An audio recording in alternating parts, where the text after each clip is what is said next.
Mary who wrote Frankenstein. How does a story begin? Sometimes it begins with a dream. Here is Mary.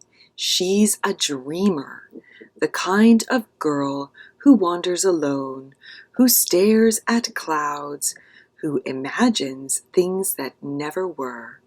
Mary has a name for her daydreams. She calls them castles in the air. Mary loves stories too. She tries to write the kind that she reads, but the stories she sees in daydreams are the most thrilling of all.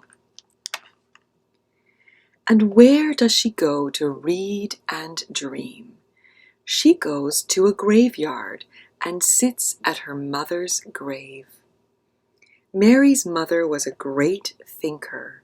She wrote books to say that women should have the same rights as men. She died when Mary was only 11 days old. Can you miss someone you've never known?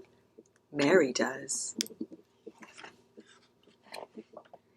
Mary's father is also a thinker. He taught Mary to read by tracing the letters on her mother's gravestone. Mary loves her father, but he can be strict and stiff, and when he's upset with her, he grows cold and silent until she cries. Before very long, he marries again. Mary doesn't like the new wife. The new wife doesn't like Mary either.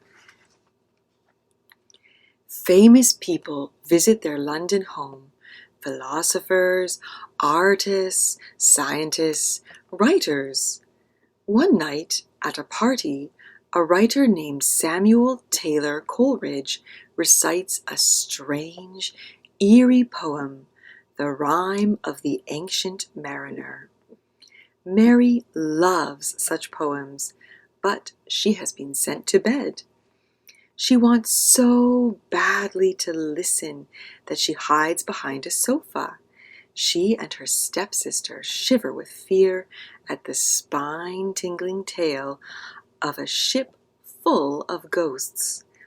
For the rest of her life, Mary will remember this night, and she will never forget that poem. Mary is angry and unhappy at home, and she shows it. By the time she's 14, she has become a big problem. Her father sends her away to live with a family of strangers in Scotland. The family is kind. Mary likes them. As she wanders the barren hills, she can let her imagination roam free. But at 16, when she returns to her family, she is still a big problem. And what does she do next? She becomes an even bigger problem. She runs away with a brilliant young poet. Her stepsister Claire goes along too. The poet's name is Percy Shelley. Like Mary, he's a dreamer. Mary's family is horrified. With very little money, the young people travel in Europe by horse and donkey and on foot. They also take a boat down the Rhine River. One day, the boat ties up near a ruined castle. It's called Castle Frankenstein. Such an interesting name. Does it stick in Mary's mind?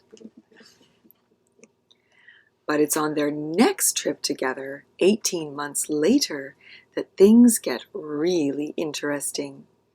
On this trip, Mary, Shelley, and Claire travel to Switzerland, where they make friends with a famous poet. Lord Byron is the most famous poet in the world.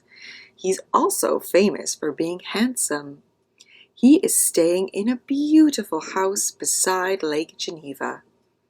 On breezy spring days, they can go sailing. But Summer brings mysterious storms. Dark clouds rumble and churn. One evening comes the wildest storm of all. Lightning rips the sky, thunder booms, rain lashes the house beside the lake. Inside, 5 people sit huddled beside the fire. 2 young women, 2 poets, and a medical doctor. The doctor is a friend of Lord Byron. His name is John Polidori, and he loves to write. What can such people do on a night like this? Only one thing. It's a night made for ghost stories. Byron opens a book of ghoulish stories called Phantasmagoria. In the flickering firelight, he begins to read. As the others listen, their mouths go dry, their scalps prickle, their hair stands up. They can almost see the ghostly apparitions dancing on the walls. Such is the power of a scary story on a stormy night. At the end of the evening, Byron suggests a contest. We will each write a ghost story, he says. Whose will be best? Remember now who is in this room. 2 brilliant poets, one of them famous, a doctor, 2 very young women. Mary is only 18 years old. And what happens next? Well, according to Mary, Shelley and Byron begin their stories right away, and so does Polidori. Do you have an idea? They ask Mary. No, she says. Every day they ask her again. Have you thought of a story? No, she says. Shelley and Byron get bored. They stop writing stories. They start to plan a sailing tour around the lake instead. And they talk one evening, as they've been talking all summer, about new discoveries in science, exciting experiments. Electricity can make the muscles of a dead frog twitch. Could it bring a dead creature to life? The idea is both thrilling and frightening. Mary listens. Later she goes to bed, but she can't fall asleep. Instead, in that strange, lost time between wake and sleep, she has a kind of daydream.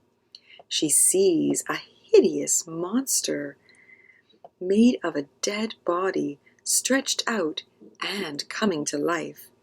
The scientist who made the monster is so scared of what he's done, he runs away.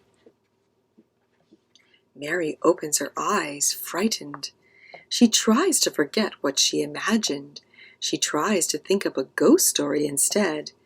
And then, with a sudden jolt of excitement, she understands. She has already found her ghost story, the monster coming to life. That is the story she will write. Finally, she has her idea. The next morning, she sits down and writes these words. It was on a dreary night of November. The writing of Frankenstein has begun. It takes 9 more months of daydreaming and writing for Mary to finish her story. 2 publishers say no to publishing it. A 3rd publisher finally agrees to make it into a book. The first people who read Frankenstein are sure it was written by Percy Shelley.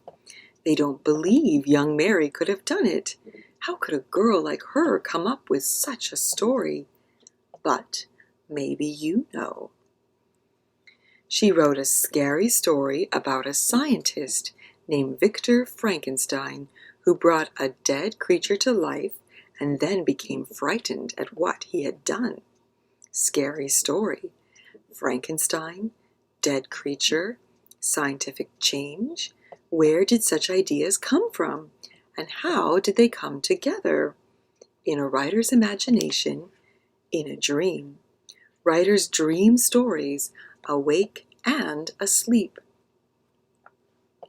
Over 200 years have passed since that night beside the lake, and everywhere around the world people know Mary's book.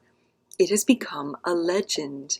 It may be the greatest scary story of all time. And now you know how it started. It began with a girl named Mary. She liked to daydream and imagine, and she grew up to write Frankenstein.